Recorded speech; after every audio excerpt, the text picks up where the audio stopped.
आज की क्लास में हम इंटरोगेटिव सेंटेंसेस को पढ़ेंगे। इंटरोगेटिव सेंटेंसेस और असर्टिव सेंटेंसेस, बेसिकली यही वो दो कैटेगरीज हैं जिनको लेकर के मैक्सिमम क्वेश्चंस भी बनते हैं, चाहे वो टिपिकल टाइप के एमसीक्यू टाइप के क्वेश्चंस हो या फिर स्पॉटिंग एरर्स टाइप के क्वेश्चंस क्यों ना हो। इंटरोगेटिव सेंटेंसेस और असर्टिव सेंटेंसेस, इन्हीं का वेटेज ज्यादा है नरेशन में। बाकी तो ऑप्टेटिव सेंटेंसेस, एक्सक्लेमेटरी सेंटेंसेस है ना, और इंपेरेटिव सेंटेंसेस, इनका कोई खास वेटेज नहीं। आज की क्लास में हम इंटरोगेटिव सेंटेंसेस को पढ़ेंगे। कल की क्लास में ऑप्टेटिव, एक्सक्लेमेटरी और इंपेरेटिव तीनों को एक साथ पढ़ेंगे, क्योंकि मैं जानता हूं कि ऑप्टेटिव, इंपेरेटिव और एक्सक्लेमेटरी मतलब सिर्फ रूल बेस्ड चीजें हैं, उनमें कुछ खास कॉन्सेप्ट नहीं। फिर उसके बाद 2 दिन हम back to back exercise solve करेंगे नरेशन की, एमसीक्यू टाइप की और सेंटेंस टाइप की। जो भी अच्छे सेंटेंसेस हो सकते हैं उन सभी को हम सॉल्व करने की कोशिश करेंगे। चलिए आज के सेशन को शुरू करते हैं।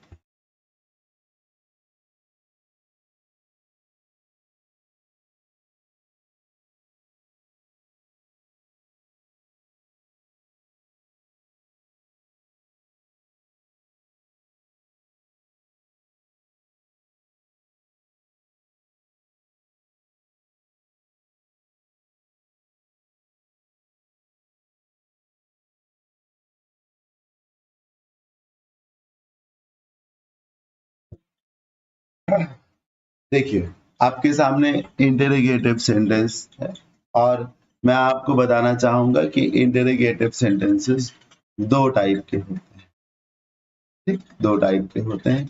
टाइप 1 जिसमें आप क्या बोलते हैं, टाइप 1 जिसकी शुरुआत आप किसी ऑक्सिलरी वर्ब से करते हैं, जैसे कोई कहे डू यू नो मी, क्या आप मुझे जानते हैं, तो ये टाइप 1 में आता है। किस में आता है सर?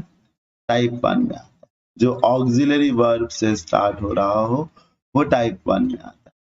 फिर कल को ये जो डू यू नो मी लिखा हुआ है, इसमें इसी के आगे लिख दिया जाए हाउ डू यू नो मी, तो ये क्या हो जाएगा? टाइप 2 हो जाएगा। ठीक, जब कोई इंटरोगेटिव सेंटेंस ऑक्सिलरी वर्ब से शुरू होता है तो उसे हम टाइप 1 बोलते हैं, और जब उसी ऑक्सिलरी वर्ब के पहले हम कोई WH वर्ड जैसे कि who, whom, which, when, what, where, why, how, इन सब का इस्तेमाल करते हैं तो वो टाइप 2 का इंटरोगेटिव सेंटेंस हो जाता है। अब जैसे यहाँ पे जो रिपोर्टिंग स्पीच है, have you broken this mirror, इसे मैंने बोला है कि ये टाइप 1 है। आपको क्या लगता है टाइप 1 नहीं है?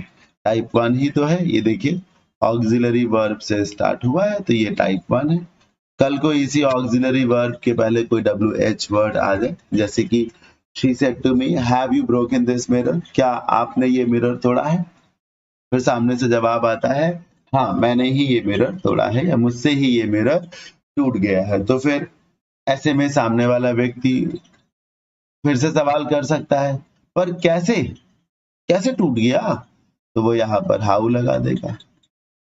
हाउ के लगते ही ये टाइप 1 से क्या हो जाएगा सर? टाइप 2 हो जाएगा। या क्यों तोड़ा, इससे तुमको दिक्कत क्या थी, क्यों तोड़ा ये बताइए। Why have you broken this mirror, क्यों तोड़ा या कब तोड़ा? अभी 5 मिनट पहले तक तो ये ठीक था, मैं 5 मिनट पहले तक यहीं पर था, ऑल वाज फाइन। अभी 5 मिनट के बाद मैं आ रहा हूँ, देखो टूट गया। कब तोड़ा? इस 5 मिनट के भीतर ही तोड़ दिया। कब तोड़ा तुमने?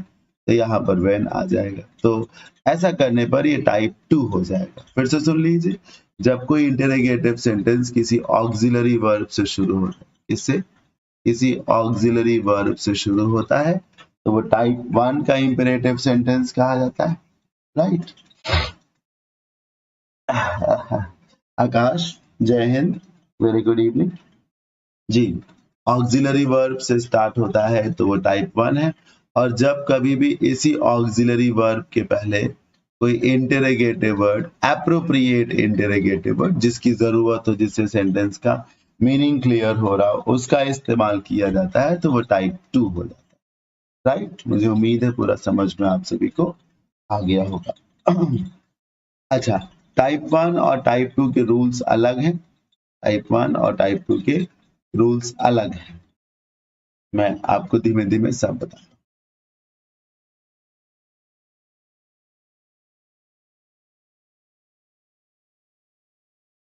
सुनिए, टाइप 1 जिसकी शुरुआत किसी ऑक्सिलरी वर्ब से होती है सर, वो ऑक्सिलरी वर्ब चाहे जो हो, वो ऑक्सिलरी वर्ब चाहे जो हो, जैसे लिखा हो are you upset, auxiliary verb है आर, पर हिंदी अनुवाद क्या है? क्या? क्या आप दुखी हैं? Do you know me, auxiliary verb है डू, हिंदी अनुवाद में क्या आप मुझे जानते हैं? ऑक्सिलरी वर्ब है have you broken this mirror, auxiliary verb है हैव, पर हिंदी क्या है? क्या आपने ये मिरर तोड़ा है? समझ रहे मेरी बात को? ये देखिए, विल यू मैरी मी, कोई किसी से बोल रहा है विल यू मैरी मी, मतलब ऑक्सिलरी वर्ब है विल, पर हिंदी अनुवाद है क्या? हिंदी अनुवाद क्या है? क्या? ठीक, जैसे कहा जाए did you attend the party, auxiliary verb है डिड, पर हिंदी अनुवाद में क्या आ रहा है? कहने का मतलब जानते क्या है सर?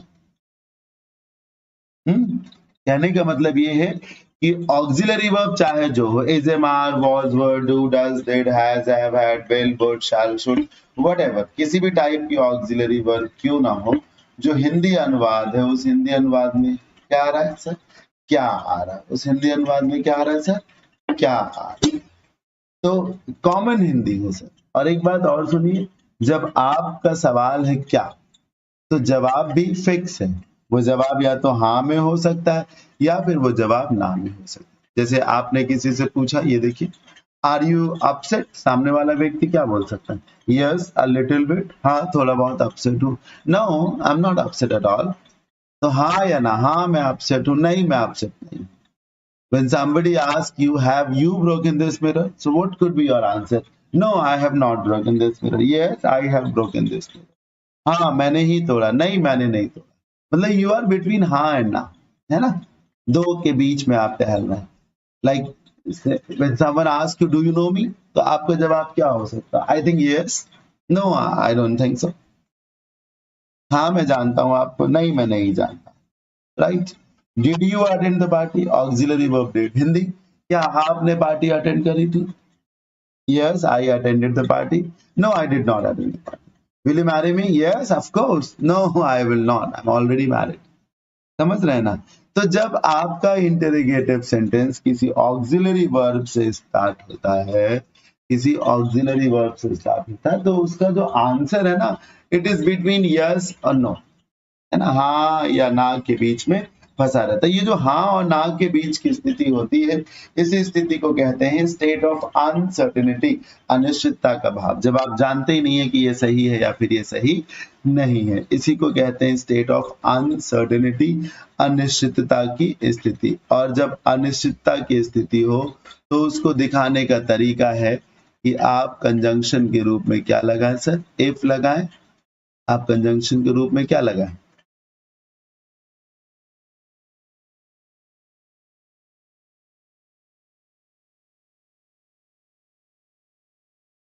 या वेदर का इस्तेमाल करें। ठीक, इफ या वेदर का। इफ या वेदर का मतलब है जब हाँ और ना के बीच में आप फंसे हो। राइट, याद रखिएगा सर। इनडायरेक्ट बनाएंगे, she asked me, said to को बदल करके आस्क्ड कर देंगे, शी आस्क्ड मी। फिर कॉमा इन्वर्टेड कॉमा को हटा करके इफ या वेदर कुछ लगाएंगे, इफ या वेदर कुछ लगाएंगे। एक जरूरी कॉल है, मुझे 1 मिनट कराएं दीजिए बस खाली।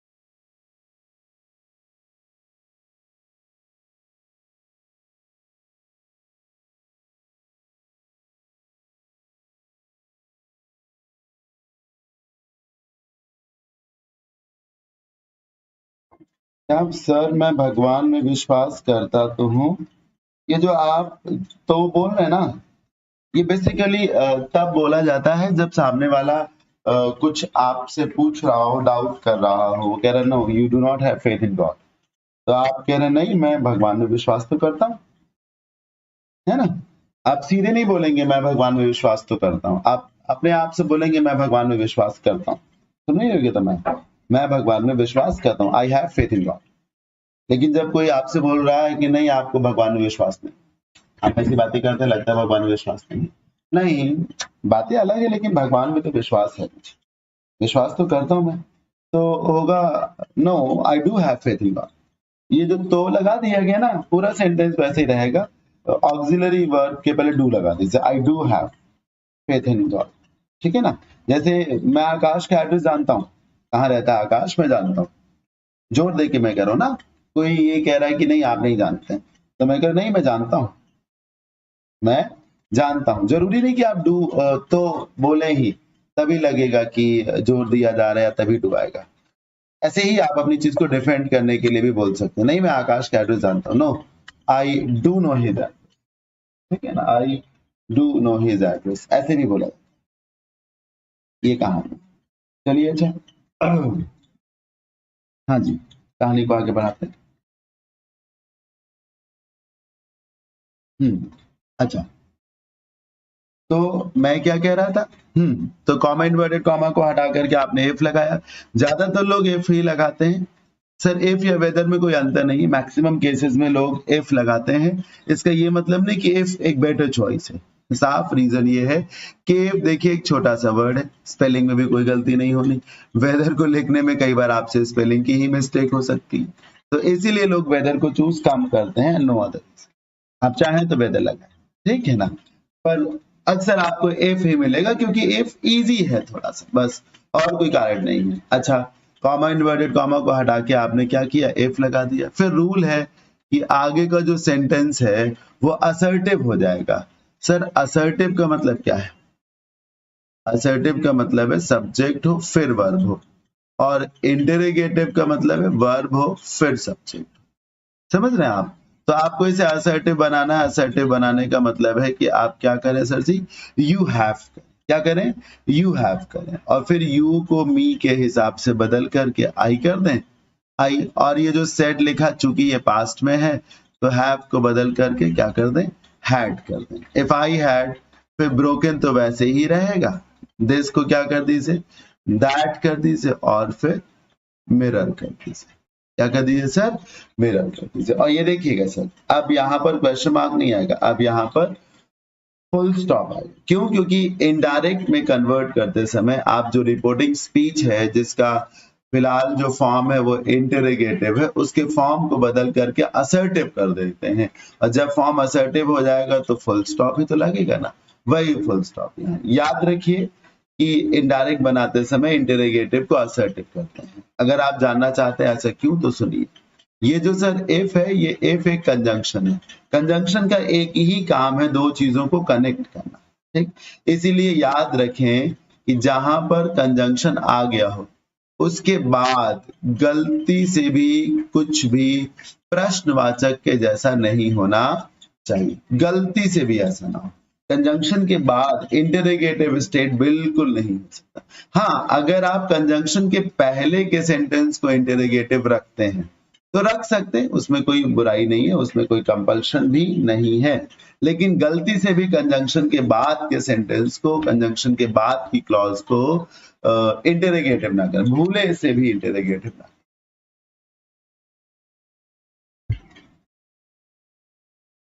राइट, याद रखें। हाँ, कंजंक्शन के रूप में इफ या वेदर लगाए, कंजंक्शन के रूप में इफ या वेदर लगाए, और उसके बाद आगे के सेंटेंस को असर्टिव कर दें। मैं फिर से समझा रहा हूं, ध्यान से देखिए। शी लिखेंगे, सेड टू को बदल करके आस्क्ड करेंगे, मी लगाएंगे, कॉमा इन्वर्टेड कॉमा को हटा करके इफ या फिर वेदर लगाएंगे, फिर आगे के सेंटेंस को असर्टिव करेंगे, यानी कि हैव यू को बदल के यू हैव करेंगे, फिर ये जो यू है इस यू को ऑब्जेक्ट मी के हिसाब से बदल करके सर जी आई करेंगे, हैव का टेंस बदल करके हैड कर देंगे, ब्रोकन को ऐसे ही रखेंगे, दिस का क्या कर देंगे, दैट कर देंगे और फिर mirror. If I had broken that mirror, ये बन जाएगा। ठीक, ये है। याद रखिए सर फिर से कि कॉमा इन्वर्टेड कॉमा को हटा के जब आपने इफ लगाया तो ये इफ एक कंजंक्शन है। क्या है सर, कंजंक्शन। और गलती से भी कंजंक्शन के बाद का सेंटेंस जो है इंटरोगेटिव नहीं हो सकता। ये था टाइप 1। ये क्या था, टाइप 1 था। अब इसी में हम टाइप 2 दिखाएंगे। बस हम स्लाइड को चेंज कर देते हैं, इसी में हम टाइप 2 दिखाएंगे। ये देखिए सर, अगली स्लाइड पे आ गए। यहां पर टाइप 2 लिख तो दिया है मैंने, लेकिन आप रिपोर्टिंग स्पीच को देखिए तो ये अभी भी कैसी है सर, टाइप 1 की है। ठीक, फिर से इसको लिख लेते हैं, पीछे लिखा ही था। शी आस्क्ड मी, बहुत ध्यान से सुनिएगा सर। इफ या वेदर लगा दिया। इफ आप पढ़ तो चुके हैं, आई had broken that mirror, full stop. Have you को बदल करके यू हैव, इंटरोगेटिव को बदल के असर्टिव। अब टाइप 2 में क्या होगा सर, इसी ऑक्सिलरी वर्ब के पहले एक एप्रोप्रिएट WH वर्ड आ जाएगा। who, whom, which, when, what, where, why, how, ये सब आता है। जैसे have you broken this mirror, तो आपने कहा यस आई हैव, तो पूछा जाए क्यों भाई, क्यों तोड़ा या कैसे तोड़ा, क्यों तोड़ा है या कैसे तोड़ा, कुछ भी लिख लेंगे। चलिए क्यों तोड़ा है लिख लेते, क्यों तोड़ा है सर।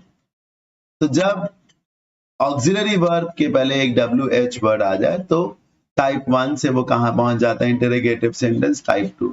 और ऐसे में इनडायरेक्ट बनाते समय कंजंक्शन के रूप में सर उसी WH वर्ड का इस्तेमाल करते हैं। बहुत ध्यान से इस बात को सुनिएगा सर, उसी हाँ उसी WH वर्ड को कंजंक्शन के रूप में यूज करते, उसी WH। अभी स्टूडियो अपना बनवा लेंगे तब,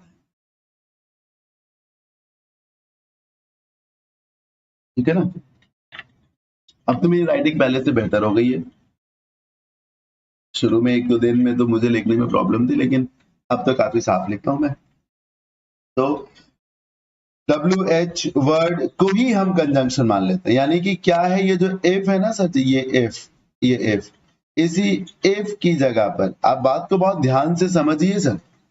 हम क्या कर रहे हैं, इसी मतलब ऑक्सिलरी वर्ब के पहले WH वर्ड आ गया तो हम इसी WH वर्ड को ही क्या करेंगे सर, कंजंक्शन मान लेंगे इसी WH वर्ड को। तो क्या करेंगे, इस इफ की जगह पर, इस इफ की जगह पर y लगा देंगे। अभी तक कंजंक्शन क्या था, इफ, अब कंजंक्शन क्या है सर, y। बाकी के सेंटेंस को नहीं बदलना आपको, क्योंकि बाकी का सेंटेंस तो पुराने रूल से बंधा हुआ है। पुराना रूल क्या है कि कंजंक्शन लगाने के बाद आगे के सेंटेंस को आपको असर्टिव कर देना है। तो you have broken this mirror का indirect I had broken that mirror, यही तो बनेगा, यही तो बनेगा ना। तो ये बना दिया गया। आपने देखा कितना इजीली हम टाइप 1 से टाइप 2 में पहुंच गए, कुछ नहीं करना पड़ा। जो कंजंक्शन इफ या वेदर था उसकी जगह पर वाई लगा दिया। मान लो ये पूछा जाए कैसे तोड़ा, है ना, कैसे तोड़ा, मैं भी तो कोशिश कर रहा था, मेरे से तो नहीं टूटा। So how have you broken this mirror, कुछ नहीं करेंगे सर, यही हाउ लगा, how I had broken that. ठीक, तो ये तो हो गया सर कन्वर्जन, ये तो हो गया कन्वर्जन। अब इंटरोगेटिव सेंटेंस खास कैसे है ना, मैंने शुरू में ये बोला ना कि इंटरोगेटिव सेंटेंस बहुत खास है। तो अब मैं आपको बताता हूँ सर खास कैसे। ध्यान से देखिएगा, गलतियां कहाँ कहाँ आती, गलतियां कहाँ कहाँ आती हैं। Have a look, she asked मी, फिर आगे वाई लगा लेंगे, या हाउ है तो वो हाउ लगा लेंगे, पर आगे का जो सेंटेंस है उसे असर्टिव ना करके इंटरोगेटिव ही रखेंगे। जैसे हैड आई करेंगे, होता है ना सर, प्रश्नवाचक शब्द के बाद पहले सहायक क्रिया आती है, फिर कर्ता आता है। ये देखिए ना, व्हाई हैव यू लिखा है। Similarly how had I broken that mirror, ऐसा हम करने की कोशिश कर सकते। ठीक, होता भी है ये सर, होता भी तो है ना कि ये WH वर्ड है, इंटरोगेटिव होते हैं, इंटरोगेटिव के बाद पहले ऑक्सिलरी वर्ब फिर सब्जेक्ट आता है। पर यहाँ नहीं होगा सर, क्योंकि ये जो वाई और ये जो हाउ आप देख रहे हैं, जब ये इंटरोगेटिव थे तब थे, अब ये क्या है बंधुवर, अब ये कंजंक्शन है। इंटरोगेटिव ये यहाँ पर थे, इंटरोगेटिव ये इन्वर्टेड कॉमास के भीतर जब थे ना तब इंटरोगेटिव थे। अब ये जब इनडायरेक्ट में आ गए हैं, अभी ये बोला जाता है ना कि कंजंक्शन के रूप में कॉमा इन्वर्टेड कॉमा को हटा करके उसी WH वर्ड को कंजंक्शन बना लेते हैं। तो साफ साफ अनाउंसमेंट है कि ये जो वाई है, ये जो हाउ है, कंजंक्शन है। और दुनिया का कोई कंजंक्शन जो है अपने बात के सेंटेंस को प्रश्नवाचक नहीं रखता, पहले ऑक्सिलरी वर्ब फिर सब्जेक्ट नहीं रखता। तो याद रखें कि हैड आई गलती से भी होने ना पाए। पूछा खूब जाता है, ये खूब पूछा जाता है, मैं कहता रहा हूँ खूब पूछा जाता है कि इंटरोगेटिव सेंटेंस में WH वर्ड बीच में लगा दिया जाएगा, फिर भी आगे वर्ब और सब्जेक्ट लिखा जाएगा, जबकि जब बीच में WH वर्ड आ गया तो क्या बन गया सर जी, कंजंक्शन बन गया। और जब कंजंक्शन बन गया तो पहले सब्जेक्ट फिर वर्ब आनी चाहिए। ये बात आ रहा सर समझ में।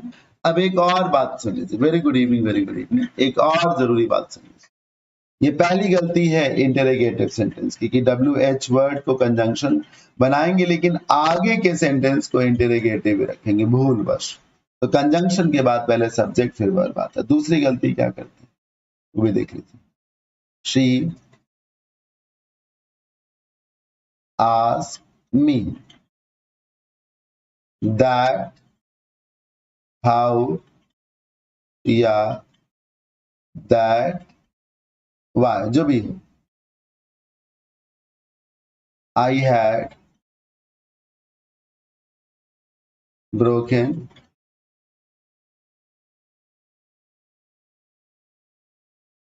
that mirror. If that how या that why I had broken that, इसमें और जो करेक्ट सेंटेंस है ये वाला, इसमें आपको क्या अंतर दिख रहा है? यहाँ केवल why है या केवल how है? यहाँ पर how और why तो है, पर इनके साथ साथ that भी आया हुआ, देख रहे हैं आप सब, देख रहे हैं ना कि that भी आया हुआ है। तो क्या करें सर, ये that हटेगा। देखो इधर देखिए सर, याद रखिएगा WH वर्ड जो होता है, ठीक, प्रायः है इसके पहले that नहीं लगता, ठीक, ये स्ट्रक्चर गलत है।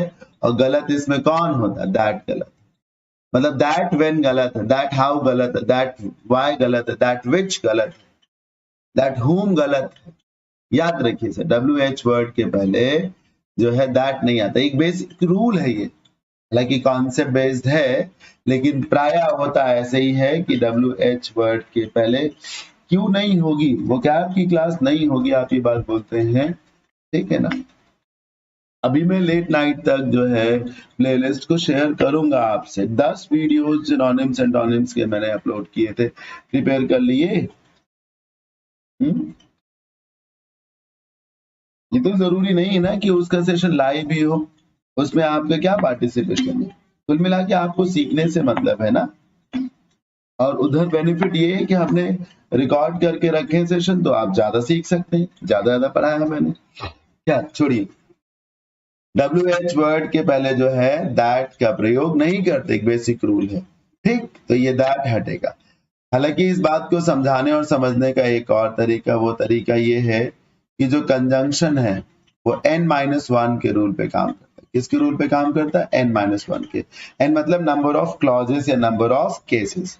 ध्यान से देखिए, इसमें एक कहानी है शी आस्क्ड मी, दूसरी कहानी है आई हैड ब्रोकन दैट मिरर, यही तो है ना, इसमें दो बातें हैं, एक है शी आस्क्ड मी, दूसरा आई हैड ब्रोकन दैट मिरर। अब इन दो चीजों को जोड़ने के लिए कितने कंजंक्शन चाहिए, इधर देखिए, n की जगह पर आप 2 लिखिए, 2 - 1 = 1, कितने कंजंक्शन चाहिए, एक चाहिए। ऐसे देखिए, आपने राम लिखा, आपने इधर पे श्याम लिखा, कितने लोग हैं, 2 लोग हैं, 2 - 1 = 1, कितने कंजंक्शन चाहिए, एक। तो हाँ सर, एक लगेगा भी, तो एक ही लगने से बात बन भी तो गई है ना। तो कंजंक्शन हमेशा एक कम यूज होता है। अब आप देखिए सर, यहाँ पर दो बातें हैं, एक है शी आस्क्ड मी और दूसरी है आई हैड ब्रोकन दैट मिरर, ये दो बातें हैं ना। इन दो बातों को जोड़ने के लिए दो कंजंक्शन चाहिए कि एक कंजंक्शन चाहिए, 2 - 1 = 1। तो एक कंजंक्शन आपको चाहिए, और यहाँ पर कितने कंजंक्शन? 2 हैं, एक दैट है, एक हाउ है, या इसे ले लें तो एक दैट है और दूसरा वाई है। एक कंजंक्शन आपको चाहिए। तो ये जो रूल है n-1 का, इसके मुताबिक you need to eliminate either of this conjunctions, या तो दैट हट जाए या हाउ हट जाए, दैट हट जाए या फिर वाई हट जाए। जरूरी नहीं है कि दैट ही हटे, ठीक, जरूरी नहीं कि दैट ही हटे, दैट हटे या फिर वाई हटे, दैट हटे या फिर हाउ हटे। अब दैट ही क्यों हट रहा है उसका जवाब सुन लीजिए सर। अगर आप दैट को रखते हैं तो दैट बोलेगा कि, हाउ को रखते हैं तो हाउ बोलेगा कैसे, वाई को रखते हैं तो वाई बोलेगा क्यों।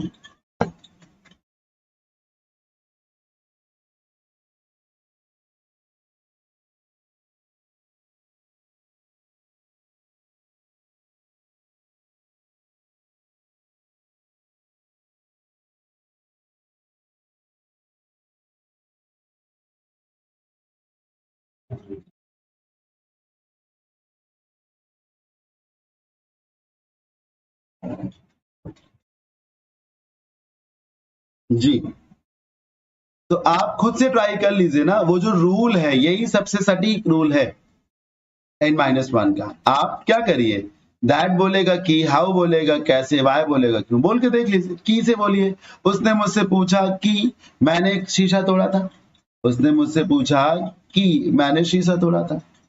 दोबारा करके दोबारा बोलिए, उसने मुझसे पूछा मैंने शीशा कैसे तोड़ा था, या उसने मुझसे पूछा कि मैंने शीशा क्यों तोड़ा था। आपको किस में मजा आ रही है, ये बोलने की कि उसने मुझसे पूछा कि शीशा कैसे, उसने मुझसे पूछा कि मैंने शीशा तोड़ा था, या उसने मुझसे पूछा मैंने शीशा क्यों तोड़ा था। आपको की पसंद आ रहा है कि क्यों पसंद आ रहा है, सोचिए, है ना। सतीश को मैंने बोला था कि मुझे फोन करे, मुझे मैसेज भी आया था तो मैंने कॉल बैक भी किया था। अभी क्लास के बाद मेरे को फोन करना, मैं तुम्हारी परेशानी तो समझू भाई। क्यों तोड़ा था, क्यों तोड़ा, कैसे तोड़ा था, ये ज्यादा सही है ना, की तोड़ा था नहीं सही है ना। तो फिर इसीलिए दैट हट जाता। हमेशा जो WH वर्ड होता है उसका मीनिंग दैट के मीनिंग पर भारी पड़ जाता है, इसलिए दैट को एलिमिनेट करते। ये सारी चीजें पूछी खूब जाती, देखो भाई, हाँ मैं बेवजह नहीं चिल्ला रहा।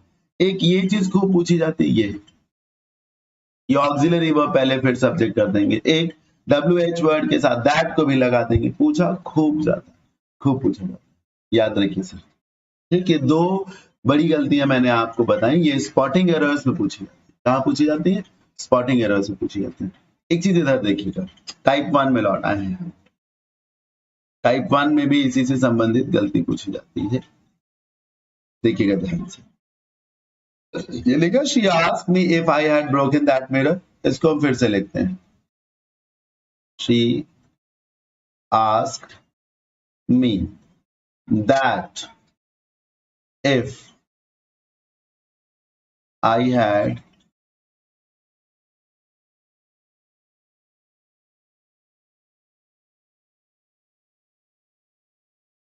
ये देखिए, she asked me that if I had broken that। अगर आप इसे भी सीधे रूल से करना चाहते हैं तो रूल देखिए, यहां लिखा था मैंने, ये पहला रूल कि WH वर्ड के पहले दैट नहीं आना चाहिए। दूसरा रूल, if या whether, इनके साथ भी दैट का जो पेयर है वो नहीं बनता। दैट इफ गलत होता है, दैट वेदर भी गलत होता है, और गलत में गलत क्या होता है? दैट गलत होता है। इफ या फिर वेदर जो होता है वो रहते हैं, ठीक, लेकिन दैट गलत हो जाता है। ठीक, इधर देखिए, ये जो दैट इफ आप देख रहे हैं ना, ये गलत है, और इसमें कौन गलत है सर? दैट इफ, ये जो स्ट्रक्चर गलत है, इसमें कौन गलत है? दैट गलत। ठीक, बाकी इसे भी आप n-1 से करिए ना सर, n-1 से। देखिए दो बातें हैं, एक उसने मुझसे पूछा और दूसरा मैंने ग्लास को तोड़ा। तो 2 - 1 = 1। एक कंजंक्शन चाहिए, यहाँ पे दो लगे हैं, एक दैट और दूसरा इफ।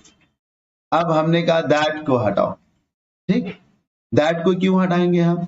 दैट बोलेगा कि, इफ बोलेगा क्या, अब आप खुद तय कर लो, जब आप बोलोगे उसने मुझसे पूछा कि मैंने मिरर तोड़ा था, अच्छा लगेगा, या जब वो बोलेगा उसने मुझसे पूछा क्या मैंने मिरर तोड़ा था, आपको क्या पसंद आ रहा है कि मैंने मिरर तोड़ा था, ये बात उसने मुझसे पूछी कि मैंने मिरर तोड़ा था, या फिर ये बात उसने मुझसे पूछी क्या मैंने मिरर तोड़ा था, क्या अच्छा लगेगा ना सर, बस इसलिए दैट आंसर भारी पड़ जाता है। कौन, क्या भारी पड़ जाता है?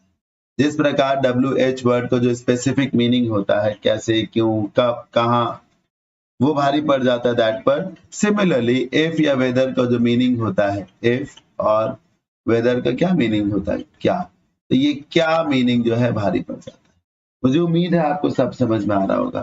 ठीक, ये सेंटेंस बहुत खास था कॉन्सेप्ट वाइज, ये सेंटेंस और ज्यादा खास था कॉन्सेप्ट वाइज, जिसमें WH वर्ड के पहले दैट आ जाता है। ये कॉन्सेप्ट भी बहुत खास था जिसमें इफ या वेदर के पहले दैट।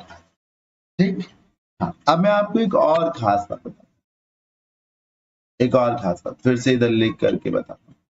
अभी मैंने आपको बताया कि दैट और WH वर्ड का जो कॉम्बिनेशन है, ये जो उनका कॉम्बो है, ये इनकरेक्ट है, और इसमें इनकरेक्ट में कौन इनकरेक्ट होता है, दैट। अब मैं आपको बताने जा रहा हूं कि दैट और WH वर्ड का जो कॉम्बो है ये सही भी हो सकता है। डरिएगा नहीं सर, खुश होइए कि मैं सिखाने जा रहा हूं। ठीक, हाँ। इस तरीके से साथ ही साथ देखिए, अभी मैंने आपको बताया कि दैट के साथ इफ का कॉम्बिनेशन गलत होता है। अब मैं आपसे कहना चाह रहा हूं कि दैट के साथ इफ का कॉम्बिनेशन सही भी होता है। अब परेशान बिल्कुल ना हो। ठीक, दैट इफ गलत होता है, दैट इफ सही भी होता है, तो आप ये ना सोचे मैं जानूंगा कैसे, बिल्कुल जानेंगे सर, मैं बताने भी तो जा रहा हूं ना, बिल्कुल जानेंगे। खुश होइए इस बात से कि मैं आपको बताने जा रहा हूं, वरना संभवतः आप में से किसी ने सोचा ही नहीं था कि ऐसा भी हो सकता है। ठीक है ना, आप सोचो और चाहे आप ना सोचो, मुझे जितना बताना है मैं सब बताते हुए ही चलूंगा, आप उसकी चिंता ना करें। ध्यान से सुनिएगा। दैट इफ तब गलत है जब इफ की हिंदी है यदि। दैट इफ तब गलत है जब इफ की हिंदी है, सॉरी गलत बोल दिया।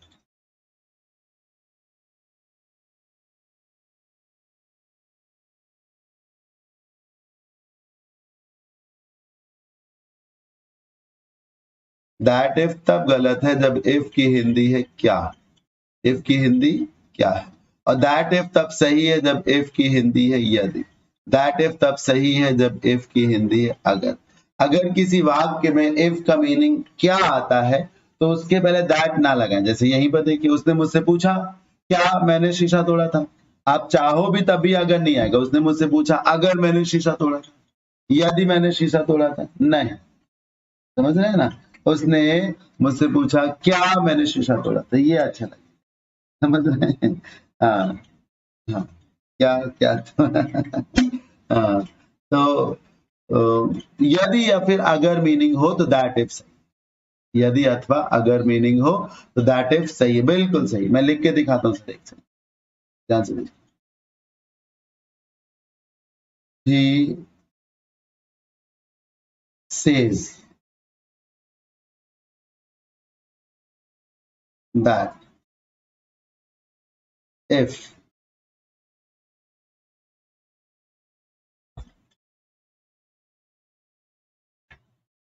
he says that if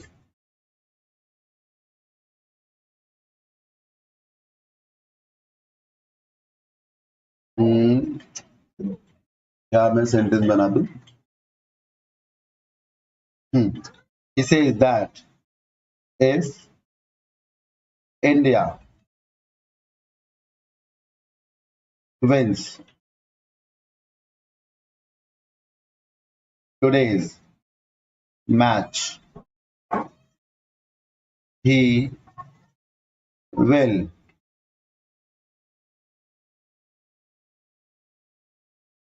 distribute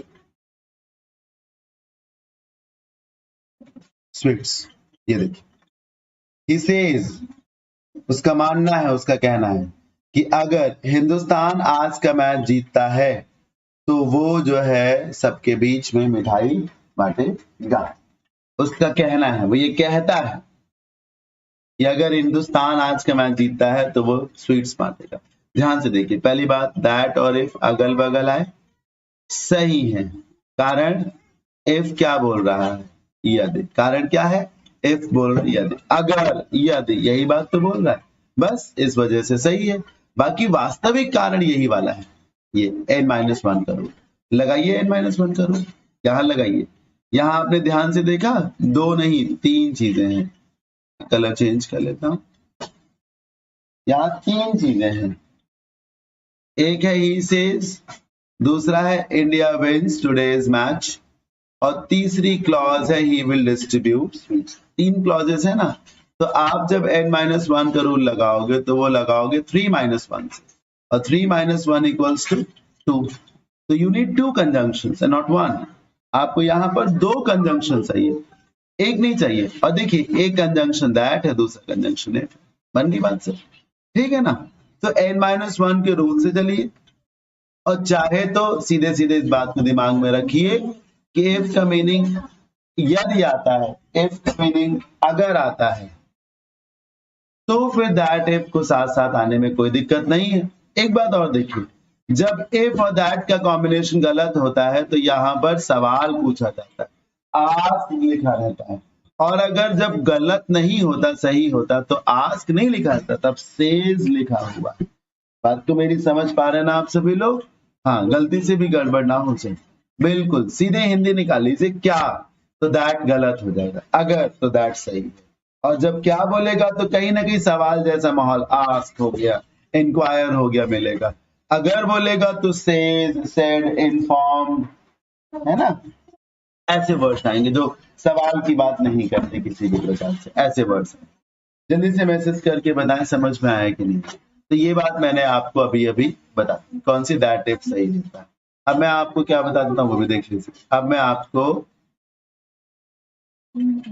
आपको बता देता हूँ कि दैट और WH वर्ड का जो कॉम्बिनेशन है सर, दैट और WH वर्ड का जो कॉम्बिनेशन है ये भी सही होता है। अभी भी मैंने बोला ना, दैट और WH वर्ड का कॉम्बिनेशन गलत है, तो कॉम्बिनेशन सही कब होता है मैं आपको बताता हूँ।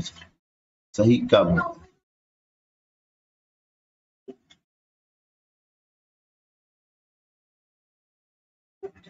पूरा नहीं इरेज करूंगा क्योंकि दिखाना भी है। देखिए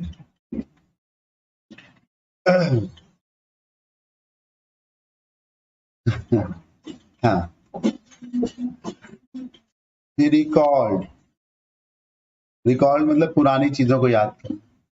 that, that when he was a child,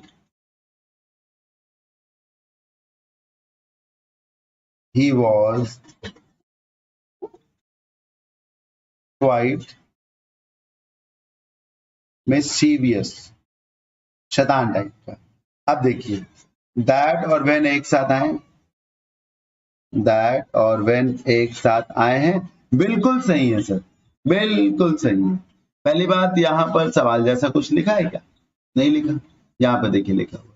दूसरी बात, इस when की हिंदी कब नहीं है, इस when की हिंदी है जब। क्या हिंदी है सर इसकी?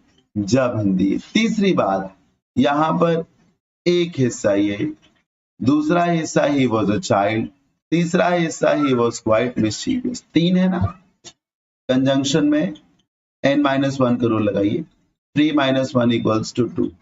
तो एक कंजंक्शन दैट हो गया, एक कंजंक्शन व्हेन।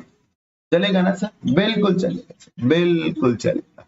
मैं अभी एक व्हेन का सेंटेंस लिखता हूं, मैं अभी एक व्हेन का सेंटेंस लिखता हूं, उसमें दैट और व्हेन गलत हो जाएंगे। देखिए,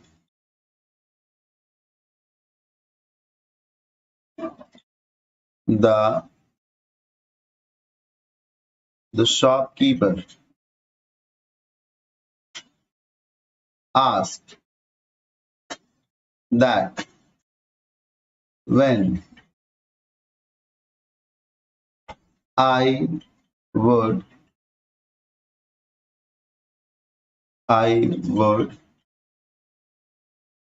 clear the dues एक दुकान से कोई व्यक्ति उधार सामान लेता है, तो शॉपकीपर ने पूछा भैया ये बताओ कि जो पुराना बकाया है वो कब क्लियर करोगे।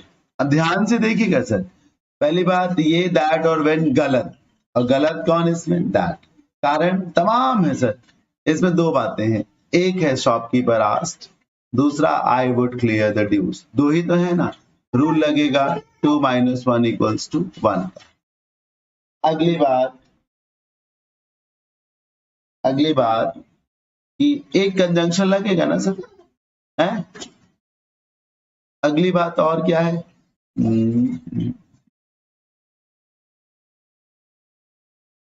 इस वेन की हिंदी है कब, कि मैं उसका पैसा कब लौटाऊंगा, और इस वेन की हिंदी थी जब, जब मैं छोटा था। कब और जब का अंतर है, ठीक।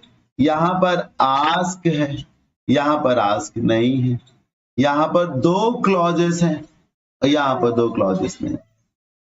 ये इंटरोगेटिव का इनडायरेक्ट बना है, इसका डायरेक्ट था the shopkeeper said when will you clear the dues, तो हमने उस इवेंट को कंजंक्शन बना दिया।